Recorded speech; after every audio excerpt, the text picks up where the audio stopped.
So almost a month ago, or a month ago exactly by the time I post this video, Assassin's Creed Valhalla gave fans one of their most requested wishes, adding a one-handed sword during the festival of the name I can't pronounce, I apologize.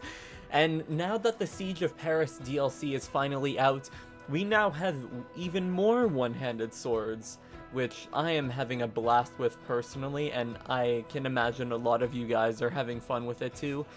But what good is a weapon if we can't wield another weapon alongside it? So today, I want to talk about what are some of the best weapons to pair one-handed swords with.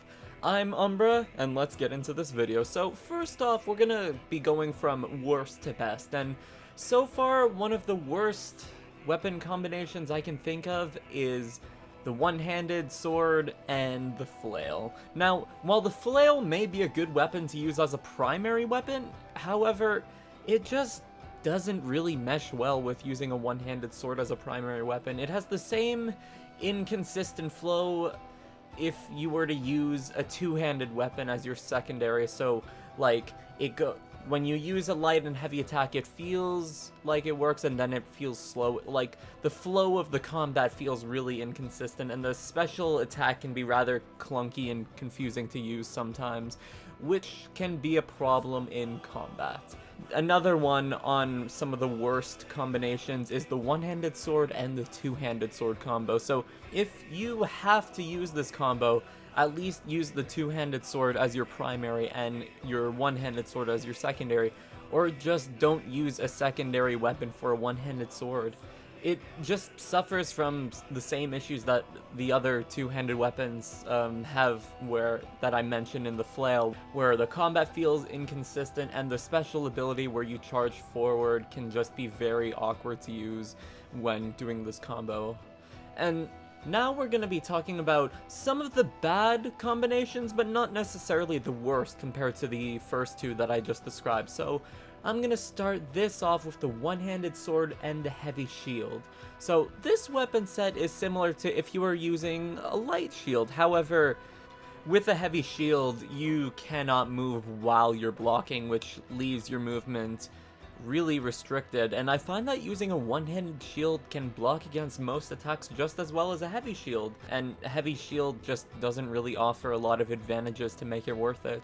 You can parry, and you can block, but the fact that you can't move just doesn't make it worth it.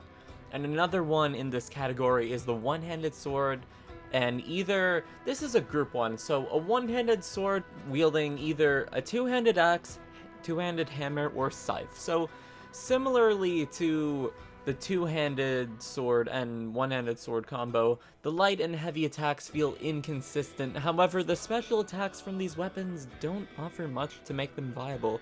Like, the axe swing and the scythe swing is pretty good, but it drains stamina pretty fast, so you can run out of stamina pretty quickly if you don't know what you're doing. And now we're going to be talking about the middle of the bunch of the weapon combos that are not quite the best, but also not by any means bad.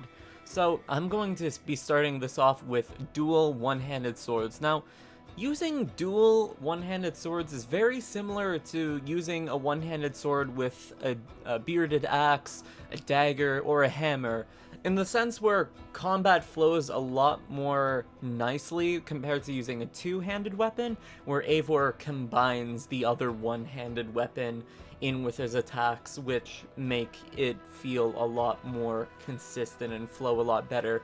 However, the special attack where you do that slow slash dance with the sword is the reason why it's in this category, since you run out of stamina really quickly compared to axe or dagger, and the axe special attack is just as powerful and drains your stamina a lot less quickly.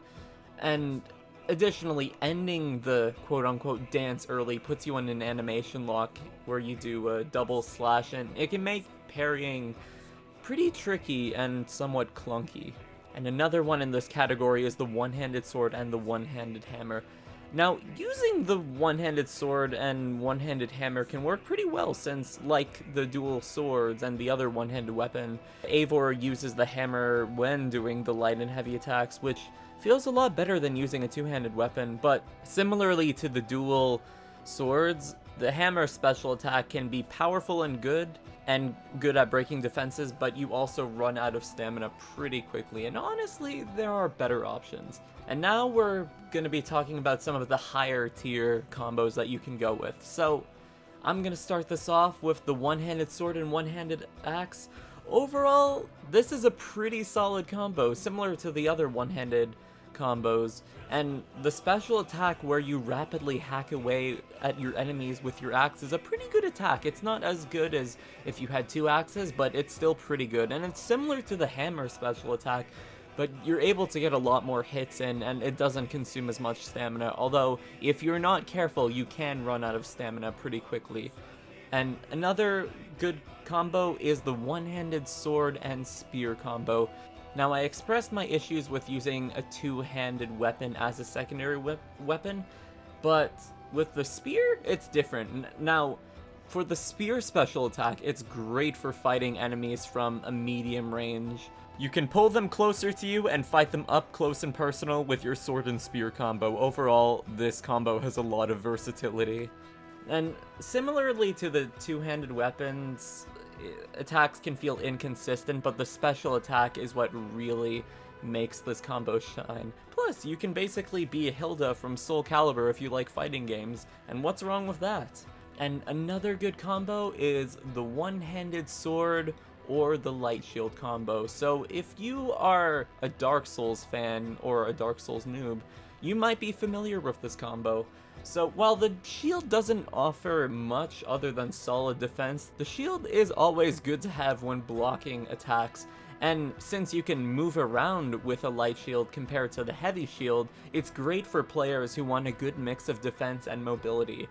And now, for the best combo of using a sword, very similar to if you were to use a sword and another weapon in real life, is the one-handed sword and dagger combo.